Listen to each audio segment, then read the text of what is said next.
Dancing in the garden. Are you there? Are you there? Shine on, friend. Good night. In Tampa, Florida, we've got Jason. Yeah, just have a quick question. I want your opinion on something. I recently saw an interview with Christopher Hitchens, and it was shortly after the election.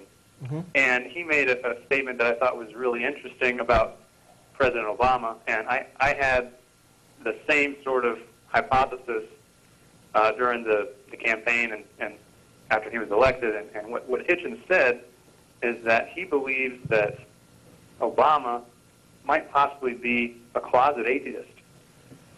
He sort of cited a paragraph from his book, The Audacity of Hope, and I was just curious, what do you guys think about that possibility? And I know he's a self-identified Christian, and he's a member of that church in Chicago for 20 years and the whole Reverend Wright thing. But I just wonder what your thoughts are on that, and if you have any kind of I think it would be nice to know that we have an atheist president, but I think it would be way nicer if we weren't in a situation where atheists have to be closeted. So in some sense, I don't think it matters that much. Yeah, and you know,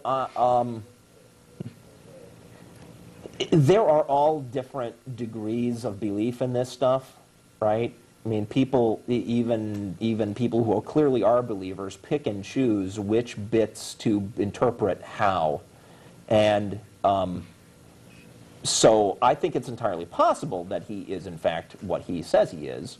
But also, you know, during our dark 8 years of the Bush administration, I gave up trying to answer the apparently unanswerable question, is George Bush evil or merely incompetent? Because ultimately it didn't matter. Ultimately what mattered was what he was doing. And that's how I feel about Obama. Ultimately, I don't think it matters if he's a believer or an unbeliever as long as what he does in office is good. Right. Well said. It would be nice to be able to claim him on our, big list of atheist celebrities, but he is not gonna go on record. Certainly not while he's in the White House. If that slim chance that he might be an unbeliever happens to be true, he's not going to go on record. We're not going to get a payoff for that, right? So I think it's not worth worrying about. It's kind of like Carl Sagan's Invisible Dragon, where he winds up by saying, what difference, what is the difference between an invisible, airless, or intangible, undetectable dragon and no dragon at all? What's the difference between a Christian who doesn't believe that you have to be a Christian in order to be a good person? Who doesn't believe any number of Old Testament and New Testament evils, but seems to be a pretty hardline humanist, and an atheist. I don't know. Maybe it's a difference of whether they bother going to church or not. Yeah, and I don't care if he does. No, not particularly. Yeah, I agree, and at least one good thing is that during the inauguration speech and even in his books and whatnot, he does include non-believers when he addresses Christians and Muslims and whatnot. That's right. That was historical. I think that is a huge step. Yeah, whether he self-identifies as a Christian or not. We're going to have to wrap this up because we've only got a couple minutes. Can I have one of those minutes? Say your thing. Yes. Okay. Bye. Bye. Thanks for calling.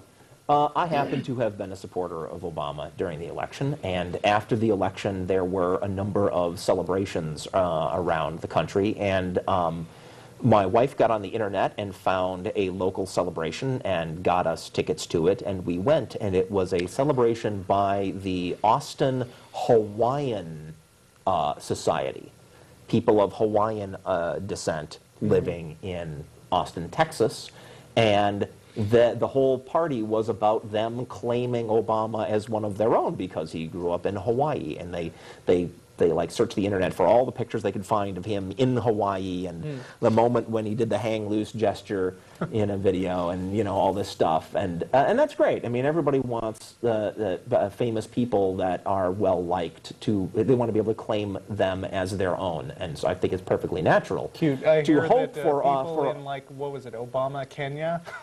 Yeah. We're also happy because he had the same name. Yeah, I mean, it's a perfectly natural impulse, but ultimately it's not.